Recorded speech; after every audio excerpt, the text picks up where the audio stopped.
యొక్క సహాయ సహకారం తీసుకొని ఆ 9 ప్రాణాలు కాపాడిన సంగతి నేను గుర్తు చేస్తా ఉన్నాను. ప్రజలందరికీ చెప్పిన విషయాన్ని చెప్తే తెలియజేస్తా ఉన్నాను. ఇంత ఘోరంగా విఫలమైపోయి తమ చేతగాని తనాన్ని మరి కప్పు పిచ్చుకోవడానికి ఇంకా కూడా ప్రభుత్వము తప్పులు వేస్తున్న సంగతిని సందర్భంగా మీకు మనవి చేస్తా ఉన్నాను. మరి వారు ముఖ్యమంత్రి గారు వెళ్ళి ప్రజలకి భరోసా ఇస్తాడు అని చెప్పేసి అనుకున్నాం. వారికి చేతునిచ్చడం అనుకున్నాం.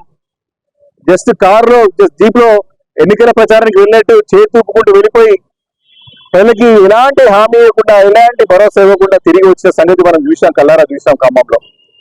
ఆ తర్వాత బీఆర్ఎస్ పార్టీ ఏదైతే కేసీఆర్ గారి యొక్క మరి సూచనలతో మా పార్టీ బృందం అంతా కూడా హరీష్ రావు గారి నేతృత్వంలో మాజీ మంత్రులము ఎమ్మెల్యేలు అందరం కూడా మరి ఖమ్మం ప్రజలకి ఖచ్చితంగా ఖమ్మం కానీ మహబూబాబాద్ కానీ సూర్యాపేట ప్రజలకి భరోసా ఇవ్వాల్సిన బాధ్యత ప్రతిపక్ష పార్టీగా మా పైన ఉంది. కాబట్టి మేమందరం కూడా వెళ్ళి అక్కడ వారి ప్రతి ఇంటింటికి తిరిగి వారి యొక్క స్థితిగతులను తెలుసుకొని మా పార్టీతో అయినంత వరకు మా పార్టీ శ్రేణులతోని కానీ దాతలతోని వారికి నిత్యావసర వస్తువులు మేము పంచుతా ఉంటే పొద్దున్న మేము 10 గంటలకి 11 గంటలకు స్టార్ట్ చేసేటువంటి పర్యటన సాయంత్రం వరకు కూడా ఏకతాటిగా 3 గంటల వరకు 4 గంటల కంటిన్యూస్ గా కొనసాగింది. మాకు ప్రజలు వచ్చినటువంటి వారి బాధలు, వారి సాధక బాధలు ప్రత్యక్షంగా మీడియా ద్వారా ప్రజలందరూ కూడా చూస్తూ ఉంటే మరి దీన్ని తట్టుకోలేక సాక్షాత్తు ముఖ్యమంత్రి గారే, ముఖ్యమంత్రి కార్యాలయం ఉండే వారే మరి దాడికి ఉసగలిపి రౌడీ షీటర్లని మరి ఎవరైతే వ్యక్తుల పైన నేర ఆరోపణలు ఉన్నాయో, నేరస్తులుగా ముద్రపడ్డదో, ఎవరైతే రౌడీ షీటర్లు ఉన్నారో వేరే ప్రాంతాన్ని మేము పర్యటించే ప్రాంతానికి వేరే ప్రాంతం నుంచి పంపించి మరి ప్రత్యక్షంగా హరీష్ రావు గారు, మాజీ మంత్రులు హరీష్ రావు గారు, సబితా ఇంద్రారెడ్డి గారు, జగదీశ్వర్ రెడ్డి గారు, అదేవిధంగా పువ్వాడ అజయ్ గారు పర్యటించేటువంటి కార్ పైన రాళ్ల పైన దాడి చేసే సంగతి ప్రత్యక్షంగా మేము చూసే సంగతి ఈ సందర్భంగా మనం చేస్తా ఉన్నాం. ఈరోజు రాష్ట్రంలో ఆటవిక పాలన జరుగుతామని చెప్పడానికి ఇది ఒక నిదర్శనం చెప్పక తప్పదు.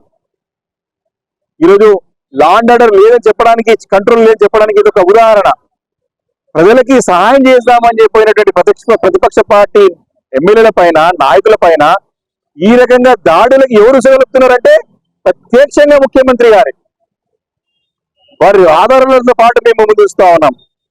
ఈ దాడిని తీవ్రంగా ప్రజాస్వామ్య వాదులు కానివ్వండి, అందరూ కూడా అన్ని పార్టీల నాయకులు ముక్త కంఠంతో ఖండించిన బాధ్యత కూడా ఉన్నది.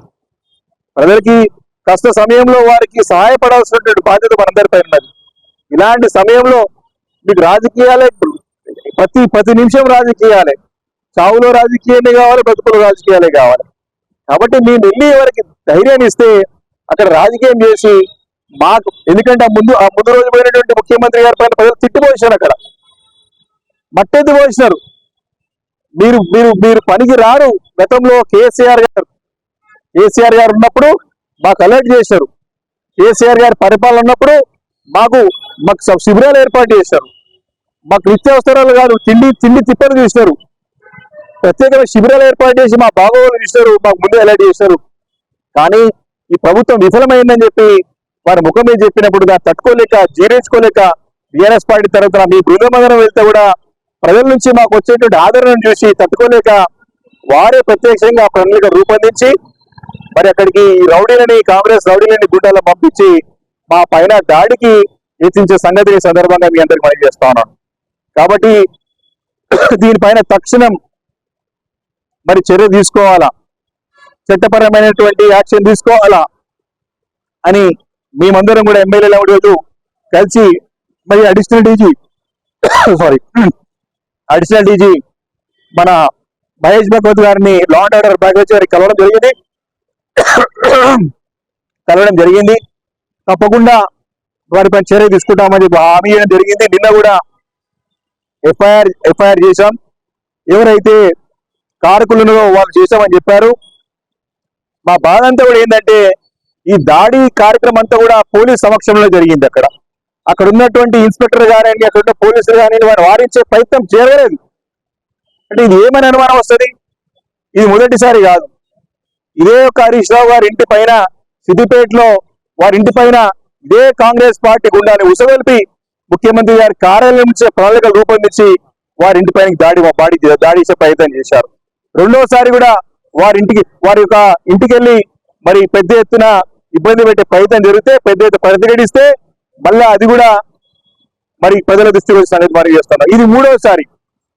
అంటే ప్రజాస్వామ్యంలో విపక్షాలను ఎదుర్కోలేక, చెప్పే దమ్ము లేక, మేము అడిగే ప్రశ్నలకు సమాధానం లేక ఈ రకంగా డైవర్షన్ పాలిటిక్స్, ఈ రకంగా పక్కదారి పట్టించే ప్రయత్నం చేస్తారని చెప్పడానికి ఎలాంటి సందేహం లేదు. మరి ఎక్కడ కూడా చాలా స్పష్టంగా ఎవరైతే వ్యక్తి దాడి చేసి కర్ర తీసుకొని వచ్చేటువంటి వ్యక్తి ఎవరైతే ఉన్నారో చాలా క్లియర్ గా ఇట్లా లాఠీలు పట్టుకొని మా కార్ పైకి వచ్చే సంగతి.